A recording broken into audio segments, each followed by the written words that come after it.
A land of lakes and mountains. A bridge at the edge of empire. Our perception of medieval Switzerland is probably somewhat distorted. Farmers who became soldiers.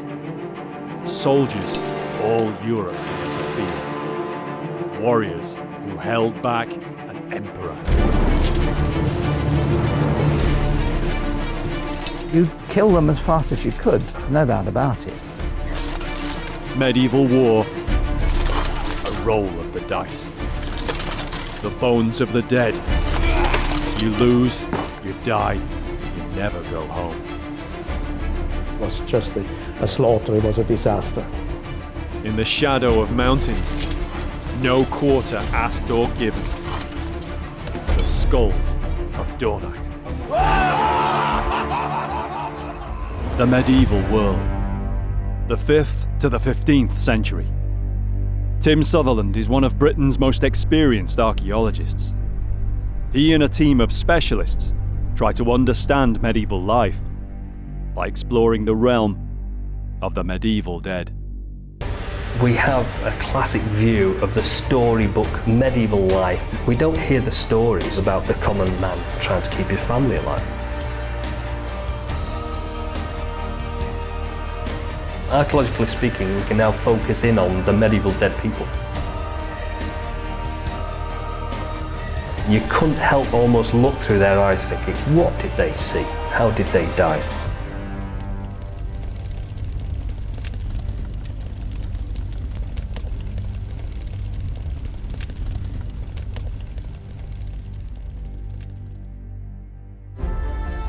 The story of Donak and its great battle is the story of Donak and its skulls. It was fought in 1499, at the very end of the medieval period, and it marked the end of a very bloody war. Yet it was also the beginning of something, the long struggle to national awareness and independence of the country of Switzerland. The price was high in lives, borne as ever by everyday people, farmers, peasants. Yet also by the men who fought, who left behind their valleys and homes to take their place in harm's way and play the deadly game of hazard that was the soldier's life in medieval times. We'll delve into the life of the soldier in this world. Whether they fought for money or drink, or for something greater, the remains left to us now are the same. We'll investigate why and how some of them fought. And we'll try to bring new light to the strange story of the bones of men who died fighting in a savage battle more than 600 years ago. Who were these men whose only remains now are the skulls of Donak? The traces of the ones who went before are all around us. Our ancestors and forebears of the Middle Ages. Whether they were kings or peasants, they left their mark. The structures they built, castles and cathedrals, the things they made, the weapons they fought with, the graves in which they lay. Rarely, if ever, do we see among us in plain sight the remains of the individuals themselves. Yet in a street in a small town in the heart of Europe, they're a part of everyday life, the medieval dead.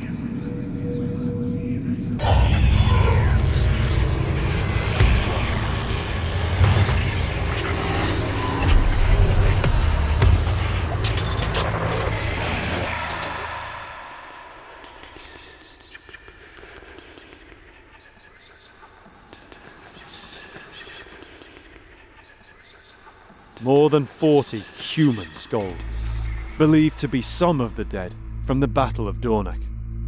Many of them bear trauma, evidence of weapon injuries. Some, perhaps, causes of death. In itself, it's an arresting sight. As a monument to a medieval battle, it's perhaps unique. Switzerland. A small, landlocked country with a population of just 8 million people. Most of them centred on a plateau bordered by the natural frontiers of the Alps and the Jura. Its larger cities, Geneva and Zurich, are among the most important financial centres in the world. The country itself, one of the most developed. It's the home of the International Red Cross and has a long history of armed neutrality. It hasn't been at war since 1815 and the time of Napoleon. It's still known officially as the Swiss Confederation, a title which originated in the Middle Ages. It wasn't one nation called Switzerland as we know it today. It was a league, an alliance of small territories known as cantons. At the time of Donak, there were 8. Today, there are 26. Our knowledge of the region is usually hazy when compared with France or Britain or Germany in the Middle Ages. It's got the castles, it's got the big lakes, it's got really beautiful scenery.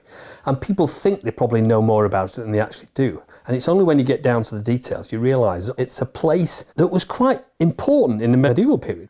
Our perception of medieval Switzerland is probably somewhat distorted, and we don't really know much about it, or I certainly don't anyway. In the great scheme of things, it's quite a small region. It's a mountainous region, but even so, geographically, it's a very small area. And for some reason, in the later medieval period, it becomes incredibly important, and that's an anomaly we like to investigate. Towards the end of the 15th and the beginning of the 16th centuries, the people of this small region had a disproportionate influence on many important events and battles of Central Europe. There was a strength in their character, a belief in the way they were bound together in the face of adversity. You have an echo of this in the Swiss now. I think the Swiss, like the English, owe a lot of their general character to geography. In England, we live in an island, and we've been able to fight off most invaders because we live on an island. And so do the Swiss. They live in a sort of island of lakes and mountains, and by being united and getting all the people together, they have fought off invaders and threats. Tim has come to Switzerland to find out more about this character, the country, and its extraordinary place in medieval history. The Battle of Donak was the final act in a conflict that began 7 months before. It was called in Germany Der Schweizerkrieg, the Swiss War. Now it's more commonly known as Der Schwabenkrieg, the Swabian War. It was fought between the Swiss cantons and the greatest power in Europe, the Holy Roman Empire. It was called Holy Roman, but the empire was German. Swabia was an ancient region of southwestern Germany, encompassing the areas known today as Baden-Württemberg and Bavaria.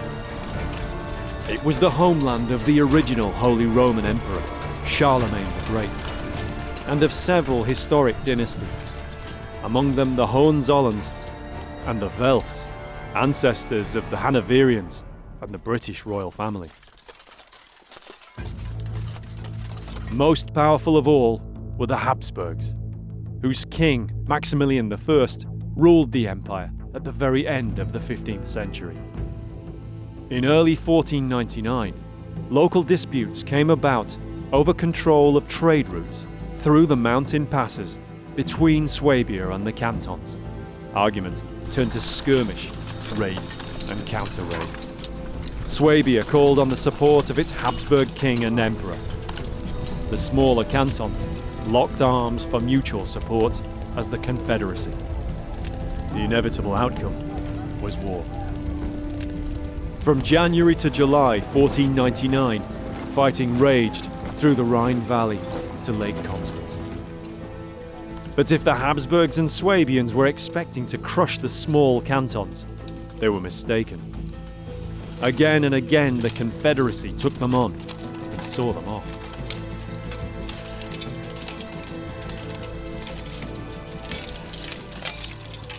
On July the 19th, 1499, an imperial army of around 16,000 men attacked Solothurn, intending to besiege and capture the important frontier castle at Donak. Instead, 3 days later, on July the 22nd, they suffered a shocking, total defeat. No surrender was taken. Even the imperial wounded were killed. Hundreds, perhaps thousands of bodies lay strewn across the landscape, from the castle to the bridge and beyond. Tim's here in Donak to see for himself the scene of the battle. Hans Vertli is the curator of Donak's museum. He's here to show Tim around. Hello, Hans. Hi, nice to meet you. Nice to meet you. Yes, rather historical place. Yeah. Yeah, okay. So this is the bridge? This is the And- bridge. It's not the original bridge, but the original bridge was a wooden bridge. This is the place where the only bridge for a lot of kilometers stood, and this is the only bridge for the people coming from France and the backland up to the center of Switzerland. So this was an important river crossing. It was an important river crossing because here was the commercial place. So the castle is on the hill behind us there. Yes, yes. Donak, or Donek Castle, dominates the view over the Birs River Valley for miles around. The imperial commander Heinrich von Fürstenberg knew that Swiss cannons up here could shoot down to harass his troops as they approached. Also, the bridge was a symbol of the canton of Solothurn's political autonomy. The commander of the castle was more or less the representative of the state. And here was an important meeting and commercial place with customs post. People passing with merchandise, they had to pay here. It was an official crossing for the canton of Solothurn. So it was that big, it was that important? It was important, yeah, it was important. And basically the battle was about that castle and this bridge. Exactly, it was the will of the emperor and of Heinrich von Fürstenberg to destroy that castle, which would allow the troops to go into the heart of Switzerland, across the Jura. And if you could hold this bridge, you could stop the invader coming in, basically. Stop. And it was the last battle between the empire and Swiss. But it wasn't really the end of all the struggles between the two parties. Today, Donak is part of the suburban sprawl, a few kilometres from the busy city of Basel. In 1499, it was a much smaller town. The imperial troops crossed into the town here.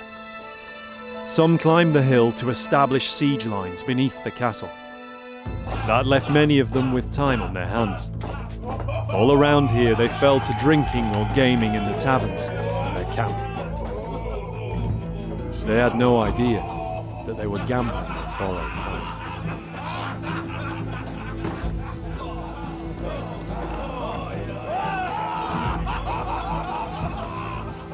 Hans is an expert in coins and artifacts of the classical world, but he's always been involved with the story of Donak and its little-known battle. So when did you first become involved with the Donak collection, or when did you first hear about it? Yeah, I mean, I was born here. I grew up here. But it's the strange chain of events involving the human remains from the battle, which in a way is the most compelling part of the Donak story. After a medieval battle, there's often a discernible pattern of events concerning the disposal of the dead. Tim knows this from his work excavating the mass grave of the Battle of Towton in northern England. Thousands of dead were buried on the battlefield in pits. Then some years later, they were dug up again and reburied in consecrated ground, with a dedicated chapel. It's a pattern he's also seen at Aljubrota in Portugal, and is probably common on many other European battlefields of the Middle Ages. But Donak was different. Part of the after-battle pattern fits, but with one major difference. Because they're still here, for all to see, the battlefield dead. This is the first time that Tim's seen them. So this is really interesting for me because I've heard so many stories about collections of human remains from Yes. battlefields, and usually they're put in something like a mass grave, or they're put in something like a chapel. Yes.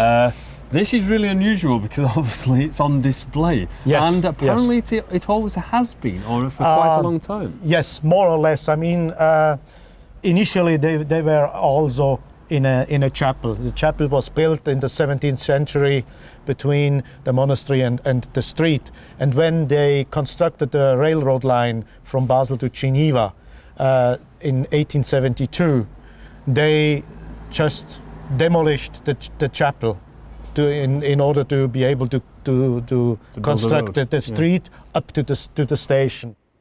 The 17th century chapel was somewhere here. No one knows what it looked like.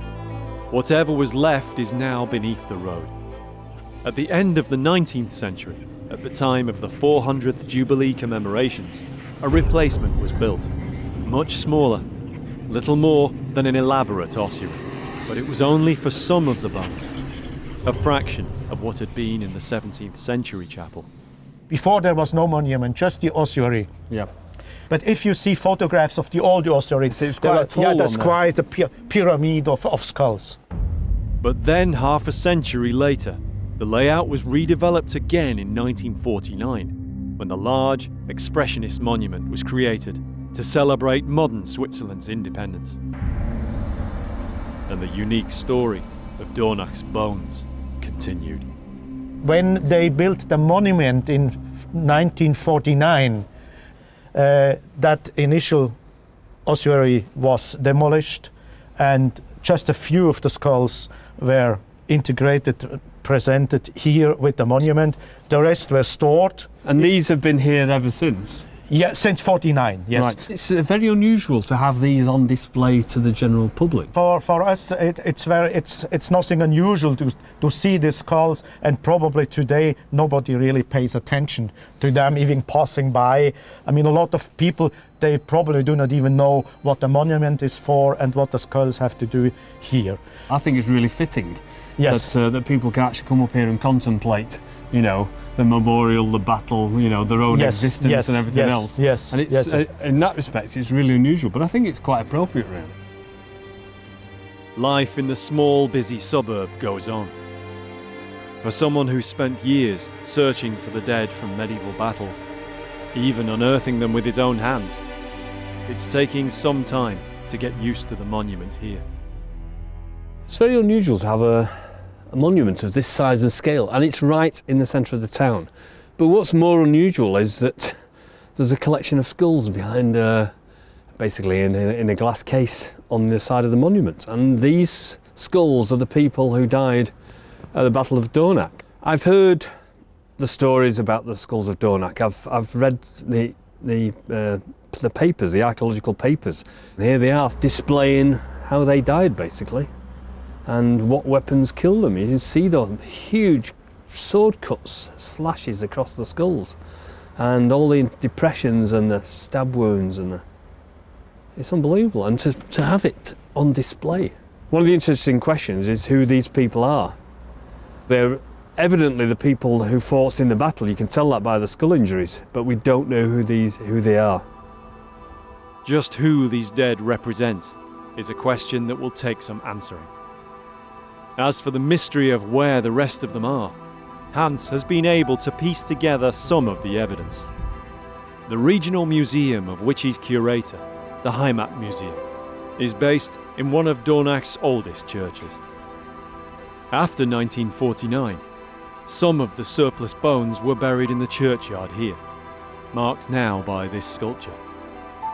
Then, 5 years later, they were on the move yet again.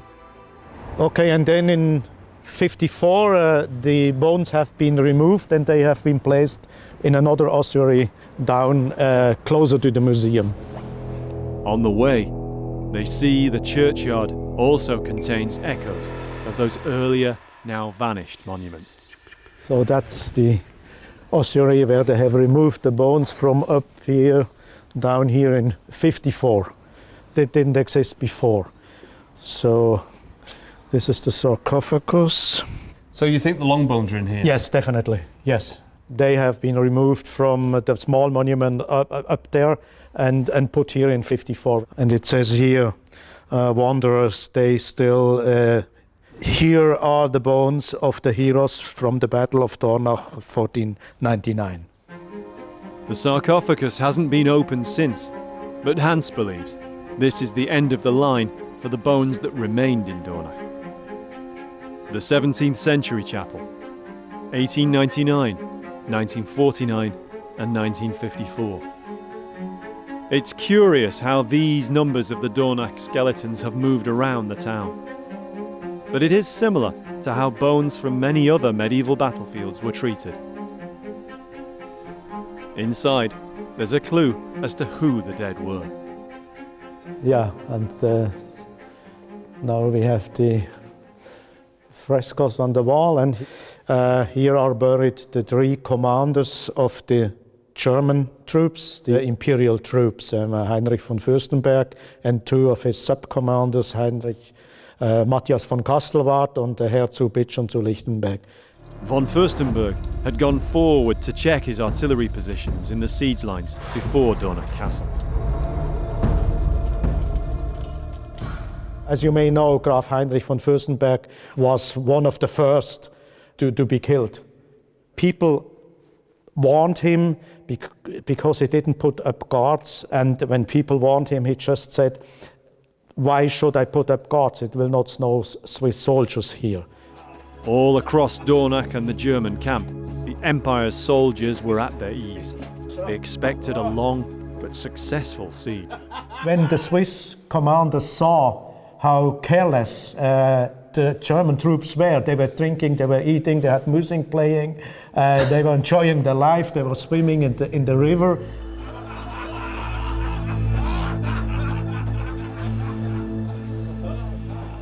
So they decided to just have a fast attack.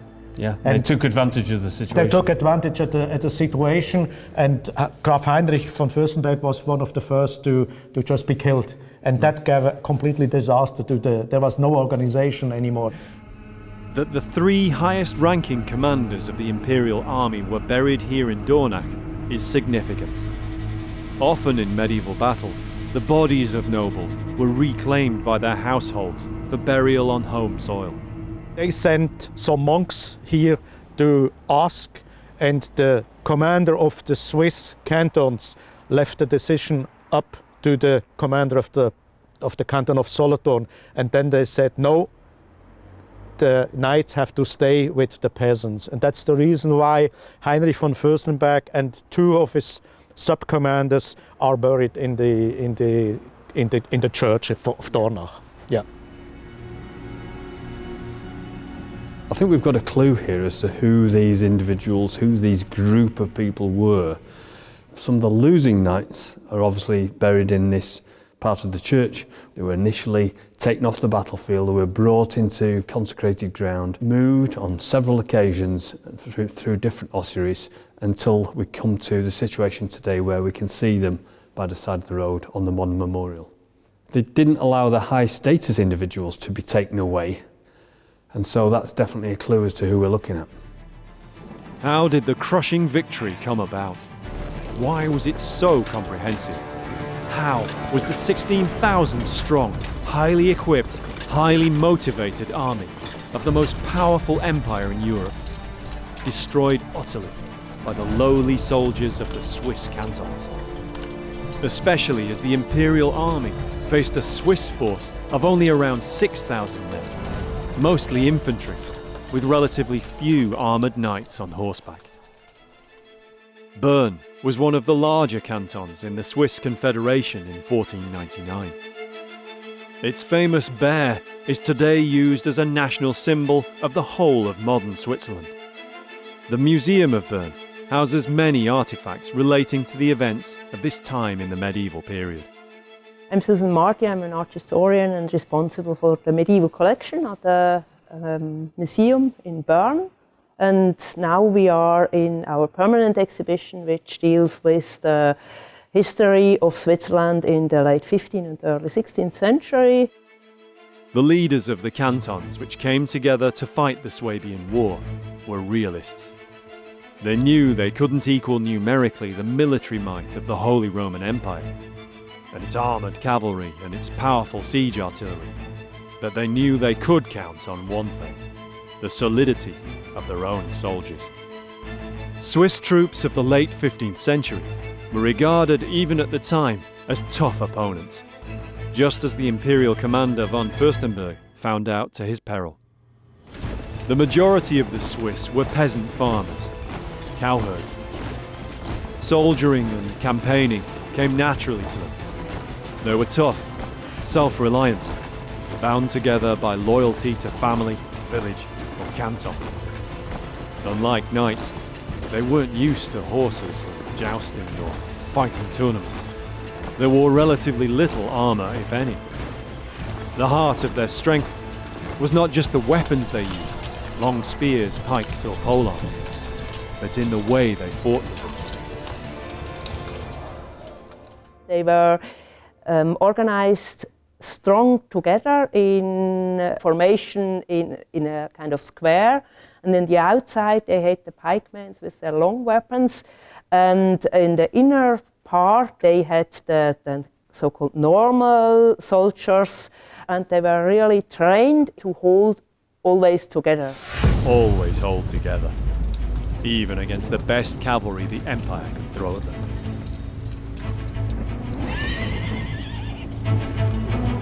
Disciplined infantry who hold their nerve, hold their position. They can defeat cavalry if they can keep cavalry at a distance. The man on foot is not at a disadvantage merely because he's on foot. He has many advantages. His greatest advantage is when he has numbers, discipline, holds his nerve, and has a weapon which can keep the horseman, whether he's an armoured horseman or not, keep him at a distance, and if possible, kill his horse. And in the harsh economics of war, Swiss infantry armed with just spears or pikes were vastly cheaper than armoured imperial knights. Even the best infantry with the best equipment for infantry are cheaper than cavalry. They don't need so much armour. In fact, they don't want so much armour because they've got to actually carry it and walk in it or fight in it rather than sitting on a horse. Their weaponry is generally simpler and cheaper, but you need the numbers and you need the discipline. Discipline, but also a cohesion, brought about by a shared culture. Small communities in a mountainous region. Jerry Embleton is a writer and artist. In a career spanning more than half a century, he's created artwork for newspapers, books and magazines, even including classic British comics like Eagle. Much of his work has been as an historical illustrator, and the medieval is one period that just hooked him. It's one of the reasons why he now lives and works in Switzerland. I've worked intensively in different periods, and I tend to, being a little bit mad, go deeply into the things I do. I was commissioned to do some medieval work. I found the subject fascinating. I moved to Switzerland, and on every street corner is a castle. There's wonderful documentation in the Swiss chronicles, which were made by the towns to record all the events. Just a lot of very inspiring sources and a lot of arms and armour. Jerry's illustrations are renowned for their realism and historical detail. To imagine how it actually was for them, you have to step into the world of fiction. But then nearly all history is to a certain extent fiction. We have to imagine how these guys felt. And in the figure making and in my drawings, I need to know what they're wearing, what they're eating, how well they are. Because obviously you can write a list. This man is sick, he was ill all night, he's got dysentery, and he's now facing the enemy for the first time. Or he slept very well last night, he's eaten a good meal, he's with all his mates, they won a victory yesterday. You have completely different feeling. And I believe that's very important. And you can read in the contemporary accounts how a victorious army is going to win another victory, usually. And once they start, there is a momentum. Jerry believes some of this momentum in the Swiss troops was due to the tough, simple background they all shared. Growing up in a mountainous land, every day could be a matter of survival. I think the Swiss, like the English, owe a lot of their general character to geography. In England, we live in an island, and we've been able to fight off most invaders because we live on an island. And so do the Swiss. They live in a sort of island of lakes and mountains, and by being united and getting all the people together, they have fought off invaders and threats. Hardened by a mountain life, reliant on nobody but themselves and their comrades. These were the troops against whom the soldiers of the Empire found themselves pitted. Bern Museum's collection contains a number of the Donak skulls. They arrived here in the early 20th century, after the pyramid monument was redeveloped, and the rest of the bones went into the church. Susan Marty knows from the accounts the uncompromising way the victorious Swiss did not allow the empire to recover its dead, noble or otherwise. Normally, the losers could bury their own victims right after the battle, but the Swiss did prohibit that, and so these corpses were lying out on the battlefield and could not be buried, which was a very unusual thing even for medieval behavior on the battlefield after a battle. There was more than the usual degree of enmity between opponents in a medieval battle in Europe. Usually, there was at least some trace of decorum, some observance of custom in disposing of the dead. Instead, this was a war in which feelings, particularly among the Swiss cantons, ran strong. It was them against an empire. If they lost, there would likely be no more Swiss cantons. But what of the other missing bones? The skulls left over from the pyramid and the earlier 17th century monuments. One woman has made it her business to try and find out. My name is Christine Cooper, and I'm a physical anthropologist specialized in human remains from archaeological excavations.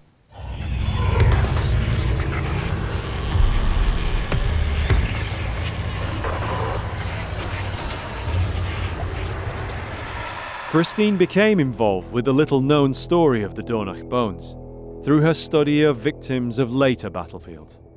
I had been examining battlefield remains from 1799 to Napoleonic Wars, but I wasn't very satisfied with the things I was able to do, and especially with the things I was not able to do, so I wanted to take that step further.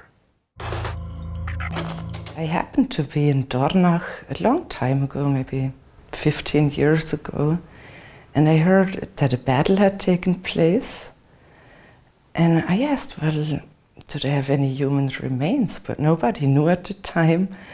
But since that point, I had them on my mind, and I wanted to get hold of them if they did exist. And it turned out they did. Christine was allowed access to analyse the bones at the monument and Donak church. But as for the rest, no one seemed to know where they all were. She had to track them down. Eventually, she located more than 100 more individuals in museums and universities across Switzerland. It took years of work, but Christine was eventually to bring all this research together. I wanted to know more about these skulls of Donak, especially who these people were and what happened to them in 1499. There are many similarities between Christine's findings and Tim's at Towton. Two archaeological contexts two battles, hundreds of miles apart. These are some of the skulls that we've excavated at Towton. Obviously there are certain parallels between our assemblage and the work you've been looking at, and some of them are incredibly similar.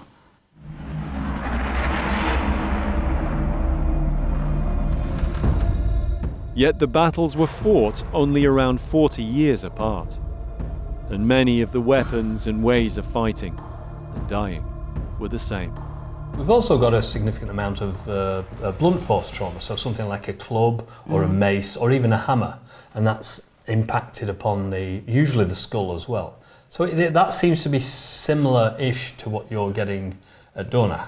It is very similar, except that I didn't find that much blunt force trauma. Oh, right. I had some cases, but not that many. So that would suggest that these individuals didn't, their death didn't occur by something like a mace or a hammer or something, and it was purely by either blades or stabbing.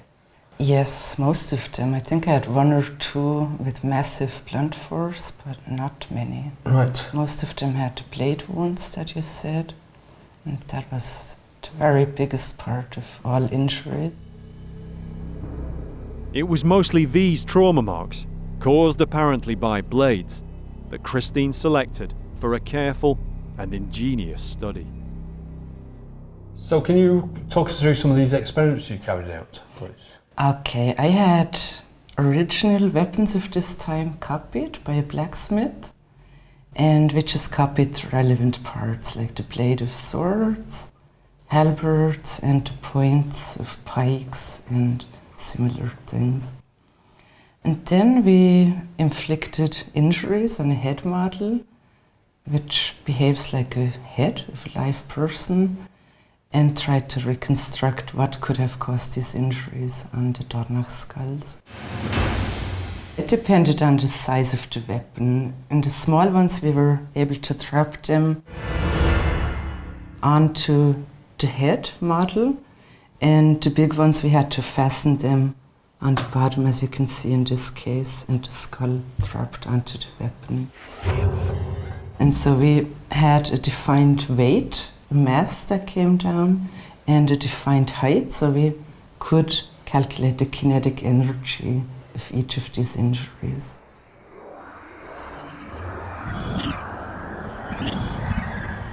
The head model that Christine created was a hollow plastic sphere filled with gelatin to represent the brain.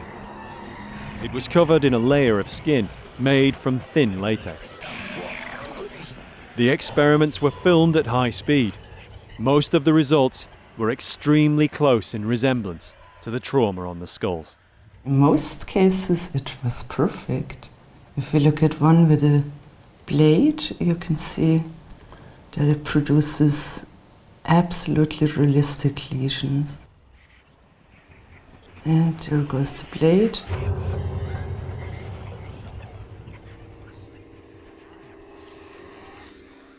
And you see the resulting looks exactly the same. lesion is exactly what we saw.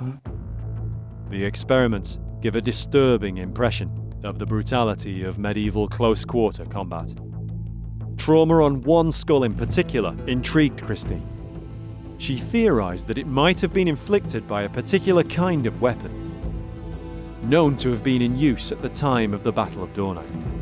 It had a wavy blade, like a flame, and so it became known as a flambard or a flammenschwert, a fire sword.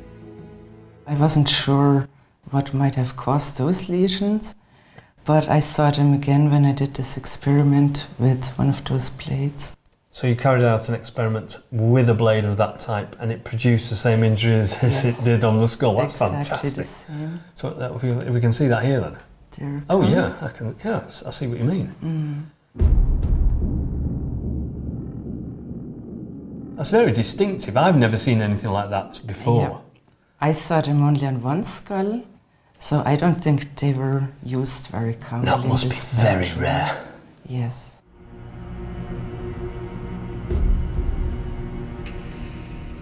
But it's fantastic that there's an example of it, and you managed to replicate it as well and produce the same results, which is unbelievable.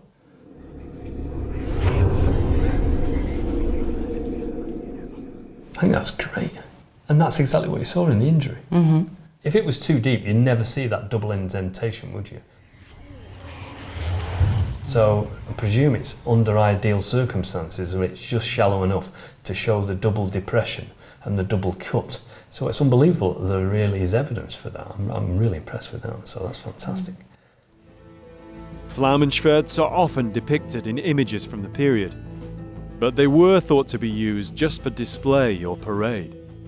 I was told it's more like a weapon to represent, but not to actually use, because it's just too big and too cumbersome. Well, it seems like they used it anyway, sometimes. I can't believe you've got evidence of that. When you find something archaeologically, then you've reproduced the classic experiments and produced exactly the same results. But to have the osteological evidence in the first place is unbelievable. And it must be incredibly rare. It was fascinating. I mean, every time when I saw one of these lesions appear that looked realistic, it was exciting because I knew I had found something more to help explain all this stuff. Of all the blade trauma on the skulls, however, only a few of the injuries were likely to have been fatal blows. Without the rest of the skeletons, it's impossible to know exactly how these men died. But one thing's for certain, their last moments were bloody, brutal, and perhaps frenzied. The petrifying last instants of men on the losing side who knew surrender was impossible. These were the individuals, the men behind the anonymous masks left to us now, the skulls of Donak. Imperial soldiers, Germans, perhaps even Swiss, from cantons not yet part of the Confederation. United in one respect, they were the losers of a battle, left unburied by the victors and displayed for centuries ever after. At the time, perhaps, it was a warning to others who might try to follow in their footsteps. This was the very early dawning of the national identity, the independence of the region, which would one day become Switzerland. To us now, like all war memorials, it's a reminder of what havoc mankind is capable of wreaking, in war medieval or otherwise. Donak Castle, on the heights overlooking the battlefield. Yeah, so here you can see the whole battlefield, and From here, the defenders would have seen the Imperial troops utterly routed by the Swiss. So too would they have seen the bodies of the defeated soldiers, left in their many hundreds, exposed to the elements for months, years after the battle. It's difficult not to think about the individuals that get caught up in a battle such as this. We've seen how graphically some of them were killed. We've got extensive skull trauma. The victors obviously disperse, and the victims, they're left behind. Everybody else will go back to their homes, but for these people, they will be forever associated with the Battle of Donak.